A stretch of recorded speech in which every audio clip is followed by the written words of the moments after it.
The background. Ram Ram दोस्तों, स्वागत है आपका सीबीएम एकेडमी पर। हमारा लक्ष्य है पढ़ो और पढ़ाओ। तो चलिए, आज हम शुरू कर रहे हैं अपनी यूपी स्पेशल सीरीज का पार्ट 1, जिसमें हम उत्तर प्रदेश के बिल्कुल जो बुनियादी और ऐतिहासिक तथ्य हैं उनको समझेंगे। लेकिन शुरू करने से पहले एक छोटा सा सवाल सोचिएगा जरा। जो उत्तर प्रदेश का स्टेट एम्बलम है, राजकीय चिन्ह, उसमें जो दो मछलियां हैं वो आखिर दर्शाती क्या हैं, किसका प्रतीक हैं? इसका जवाब हाँ, इसी विश्लेषण में आगे मिलेगा। बने रहिए। तो चलिए देखते हैं कि आज के इस सफर में हम क्या-क्या कवर करने वाले हैं। पहले बात करेंगे यूपी की ऑफिशियल आइडेंटिटी की, फिर आएंगे स्टेट सिंबल्स पे। यहां से तो भाई नंबर पक्के हैं। उसके बाद कुछ जरूरी आंकड़े देखेंगे और आखिर में इतिहास की एक झलक।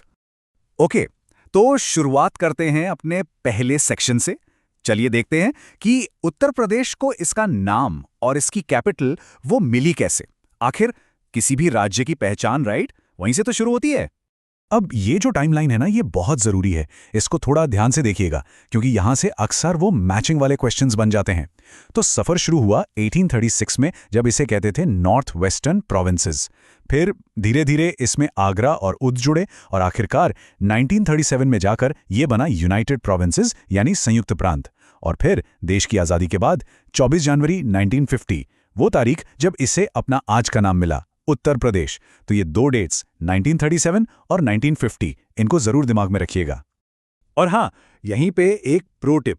अब क्योंकि 24 जनवरी 1950 को नाम मिला था, तो इसीलिए हर साल 24 जनवरी को यूपी दिवस सेलिब्रेट किया जाता है। इंटरेस्टिंग बात यह है कि ये प्रथा अभी हाल ही में 2018 से शुरू हुई है। इसको जरूर नोट कर लीजिए। चलो, नाम की बात तो हो गई, अब आते हैं कैपिटल पर। तो 1836 में कैपिटल थी आगरा। फिर 1858 में ये शिफ्ट हो गई प्रयागराज, यानी तब का इलाहाबाद। इसके बाद एक ट्विस्ट आया 1921 में, जब लखनऊ को पार्शियल कैपिटल बनाया गया। लेकिन फाइनली 1935 से लखनऊ ही पूर्ण रूप से उत्तर प्रदेश की कैपिटल है। तो सफ़र आगरा से प्रयागराज और फिर लखनऊ तक का रहा। ऑलराइट, अब आते हैं उस सेक्शन पर जहां से मैं कह सकता हूं कि एक ना एक एमसीक्यू गारंटीड है। बिल्कुल, हमारे स्टेट सिंबल्स। यहां हर एक पॉइंट, हर एक चीज एक पोटेंशियल क्वेश्चन है। तो फुल फोकस। तो सबसे पहले यूपी का स्टेट एनिमल, ये है खूबसूरत बारहसिंगा, जिसे हम स्वैम्प डियर के नाम से भी जानते हैं। क्या शानदार जीव है। अपने अलग तरह के सींगों के लिए यह काफी मशहूर है। ठीक है, आगे बढ़ते हैं स्टेट बर्ड की तरफ।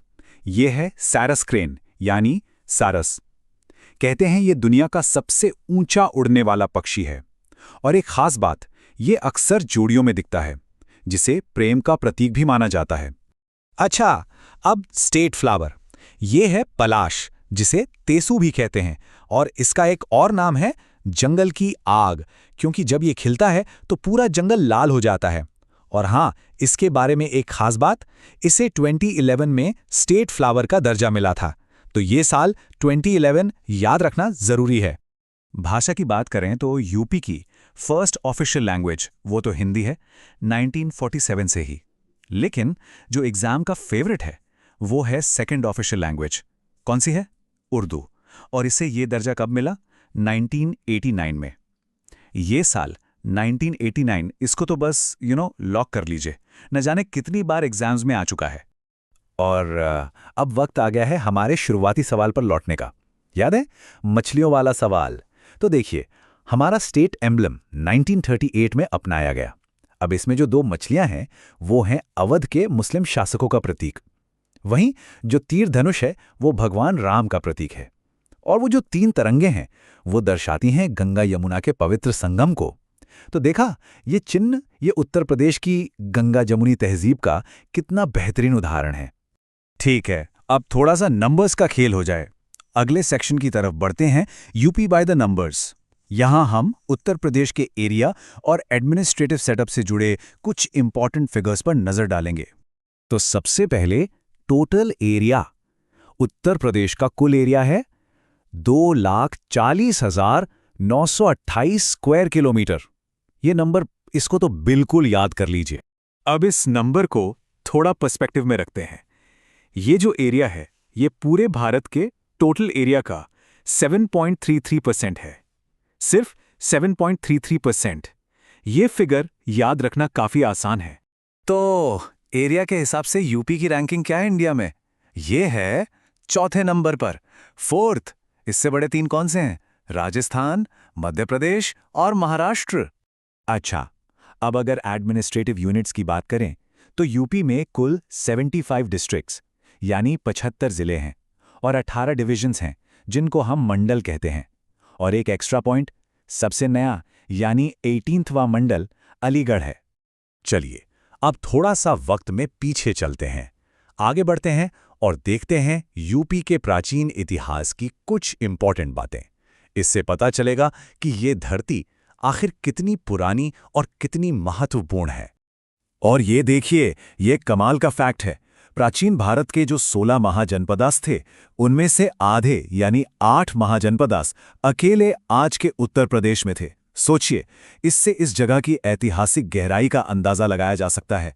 एक और बहुत ही इंपॉर्टेंट फैक्ट, ये आजकल एग्जाम्स का नया फेवरेट बन गया है। संत कबीर नगर जिले में एक जगह है लहूरा देवा। यहाँ से एग्रीकल्चर, खास करके चावल के सबसे पुराने एविडेंस मिले हैं। इस नाम को जरूर याद रखिएगा, लहूरा देवा। उत्तर प्रदेश को बुद्धिज्म का पालना या क्रेडल ऑफ बुद्धिज्म भी कहा जाता है। पर ऐसा क्यों? आखिर क्यों? वो इसलिए क्योंकि भगवान बुद्ध के जीवन की 2 सबसे महत्वपूर्ण घटनाएं यहीं पर हुई हैं। कौन सी 2 घटनाएं? देखिए, उन्होंने अपना सबसे पहला उपदेश, जिसे कहते हैं धर्मचक्र प्रवर्तना, वो दिया सारनाथ में, और उन्हें महापरिनिर्वाण यानी मोक्ष की प्राप्ति हुई कुशीनगर में। और ये दोनों ही स्थान, सारनाथ और कुशीनगर, आज के उत्तर प्रदेश में ही हैं। तो आज के इस विश्लेषण के बाद एक सवाल सोचने वाला है, इतनी रिच, इतनी गहन हिस्ट्री के साथ आखिर वो कौन सी एक ऐतिहासिक घटना हो सकती है जिसने आज के उत्तर प्रदेश को सबसे ज्यादा शेप किया है? इस पर जरूर विचार करिएगा। हम मिलेंगे इस सीरीज के अगले भाग में। जय हिंद।